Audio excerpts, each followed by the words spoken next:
준비되셨습니까? 네, 시작하시죠. 가장 처음 본 죽음은 어떤 것인가요? 10살 때쯤인가? 제 눈앞에서 걔가 치인 걸 봤습니다. 처음엔 엄청 놀랐는데 그땐 나이도 어리고 하니까 궁금하잖아요. 그래서 가까이 가서 봤죠. 흉측하게 깔려 죽은 걔를 보고 징그럽고 토할 것 같긴 했는데 근데 참 묘하게 계속 보게 되고 좀 중독이라긴 뭐 하지만 뭐 그런 비슷한 감정을 느꼈던 것 같아요. 그럼 그걸 계기로 살인자의 길을 선택하셨나요? 엄밀히 말하면 그건 아니에요. 그때 이후로 고어라든가 호러의 눈을 떠서 온갖 거를 찾아보긴 했죠. 근데 그거랑 사람 죽이는 걸 연관시키지 못했고요. 진짜 우연히 사람을 죽이게 되고 결국 그때 맞들린 거죠. 그러면 첫 번째 살인에 대해서 말해 주시겠습니까?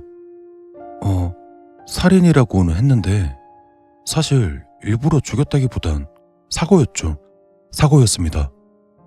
중학교 여름 방학 땐가 친구랑 개구리 잡으러 가면서 강둑 지날 때 장난으로 그 친구를 툭 쳤는데 근데 애가 중심을 못 잡고 기우뚱 하더니만 툭 물에 빠지더라고요.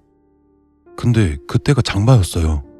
물살도 엄청 거세고 그냥 순식간이었죠. 큰일 난 건 알겠는데 그냥 뭐 손 쓸 틈이 없더라고요. 근데 좀 무섭더라고요. 그래서 바로 도망갔죠.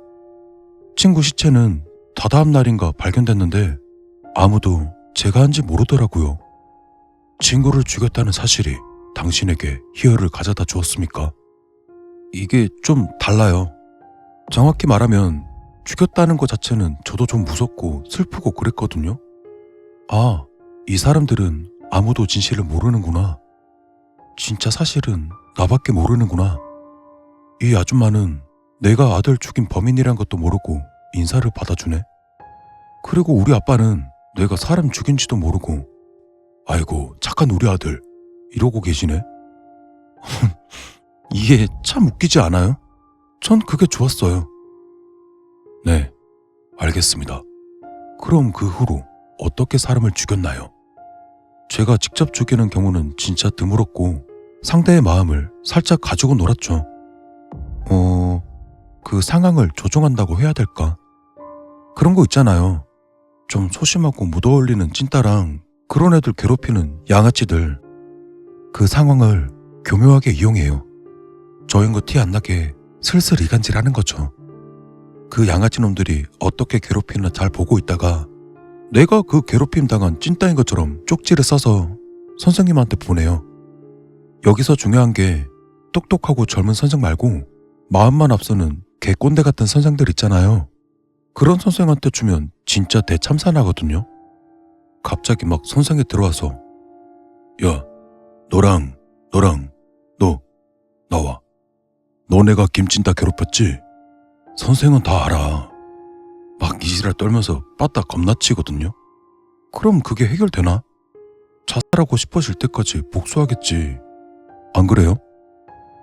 그렇게 하는 것만으로도 사람을 죽일 수 있습니까? 가능하지만 조금 부족하죠. 그러니까 또 반대쪽에서 밑밥을 까는 거죠. 상담해 주는 척 그 찐따한테 가서 슬슬 겁을 줘요. 야, 너 이러다가 그놈들이 너희 엄마, 아빠까지 건들고 졸업해도 쫓아온다? 나중에 가서도 막 돈 내놓으라 하고 안 주면 패고 그럴 거야. 이렇게 겁주면서 은근히. 봐요. 이 은근히라는 말이 참 중요해요. 확실한 도피처는 죽음이다. 오로지 죽는 것 말고는 해결법이 없다는 식으로 은근하게 얘기하면 1년을 못 버티고 뛰어내리는 거죠. 그렇게 제가 고딩 때 1명, 군대에서 1명 보냈잖아요. 그렇게 의도한 대로 사람이 죽으면 카타르시스를 느꼈겠군요. 그쵸? 내 생각과 계획에 한치의 오차도 없이 딱 맞아 떨어진 거니까 얼마나 기분이 좋아요. 그리고 여기서 중요한 건 아무도 제 존재를 몰라요. 내가 이딴 개쓰레기 짓을 해도 사람들은 전혀 눈치를 못 챈다니까요. 그 쾌감 하나 때문에 시간 들이고 공들여 이 짓을 하는 거예요. 그런 류의 쾌감은 꼭 살인이 아니어도 가능하지 않겠습니까? 그렇죠. 그래서 일방적으로는 죽는 것까진 아니고 대충 이용해 먹는 거 있잖아요. 돈 빌리고 얻어먹고 선물 받고 대접받고 돈으로 사기도 치고 이렇게 하는 게 보통인데, 근데 이제 이런 걸로는 만족이 안 돼서 사람 한둘 정도는 죽어야 기분이 좋더라고요. 굳이 힘든 사정에 사람들에게 접근해서 그렇게 사기를 치는 것도 비슷한 이유일까요? 그렇죠. 돈 없어서 간절한 놈들이 사기도 더 잘 당하는 것도 맞는데, 100만 원 가지고 있는 사람이 100만 원 사기 당한 거랑 아무것도 없는 사람이 100만 원 사기 먹은 거랑은 얘기가 달라요. 당장 돈이 없다? 그럼 어떡해? 한강 가야지. 물론 그렇게 죽어나가는 와중에도 난 잡히지 않는다. 순식간에 피해서 그 아무도 나란 존재조차 모르게 된다. 이런 거죠. 그럼 지금까지 몇 명을 죽이신 겁니까? 글쎄요. 아예 내가 죽였다라고 말할 수 있는 게 대충 5~6명은 될 것 같고, 간접적으로 피해봐서 죽었다. 그니까 사기를 쳤다거나 주식이나 코인 정보로 뽑아먹어서 죽은 놈들은 대략 2자릿수는 될 거고요. 그냥 물리적으로 내가 찔러서 죽였든 치어 죽였든 그런 놈들이 한 3명쯤 될 것 같아요. 그럼 직접 죽인 이야기 한번 해주시죠. 이게 그런 게 있어요. 궁금하잖아요. 아무리 생각해도 경찰이든 뭐든 다 바보 같은 거예요. 아니, 이걸 왜 모르지? 직접 이렇게 대놓고 작업치는데 왜 날 못 잡을까? 왜 날 모르지? 그래서 궁금해졌죠. 만약 내가 철저히 준비해서 대놓고 사람을 죽인 다음에 증거 싹 다 숨기고 알리바이 만들면 그래도 날 못 잡을까? 완전범죄를 만들 수 있을까? 그래서 각을 봤죠. 결과만 말씀드리자면 아직 시체도 못 찾았어요. 새놈 전부. 그래서 아직도 혹시나 하는 마음에 뉴스 찾아봐요. 두근두근 하면서. 그냥 아무 이유 없이 무작위로 죽인 건가요? 정확히는 무작위처럼 보이도록 선정해서 죽인 거죠. 그 죽인 3사람 공통점이 딱 하나 있는데, 제 인생에서 아주 잠깐이라도 저라는 사람과 인연이 있었다는 거죠. 옛날 편의점 알바할 때 나랑 교대 근무하던 여자애, 그리고 제가 하던 봉사 모임 부회장 아저씨, 마지막은 아마 단골 미용실 원장이었을 거예요. 다 저랑 친근하게 대화하고 적어도 이름 석자 정도는 알만한 사이였거든요. 그럼 아무에게도 들키지 않는 노하우가 있을까요? 네? 이 엄청난 팁들을 함부로 말씀드릴 순 없죠. 대신 몇 가지만 말씀드릴게요. 계획을 진짜 철저하게 짜야 돼요. 무엇보다 중요한 건 살인사건이라는 것 자체를 인식하지 못하게 하는 게 진짜 중요한 거거든요. 그러니까 아주 철저히 준비해서 꼬리 밟히지 않도록. 나뿐만 아니라 죽일 사람도 마찬가지예요. 동선 파악하기 어렵게끔 여러 상황을 만들어서 내가 원하는 곳으로 끌어낸 다음 그냥 샥 죽이고 빠르게 뒤처리하는 겁니다. 끌어냈다. 그럼 그 중에 딱 하나만 자세히 말씀해 주신다면. 그러니까 그 봉사 모임 부회장이요.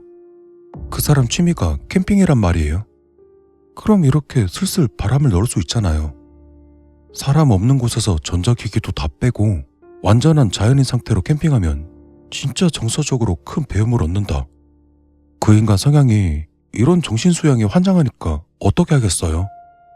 당장 계획 짜면서 여기저기 자랑하고 다닌단 말이에요. 자기가 그렇게 해서 정신적으로 한 단계 성장할 예정이라고. 당연히 내가 귀띔해준 건 말 안 하고 애초에 자기가 생각했던 것처럼.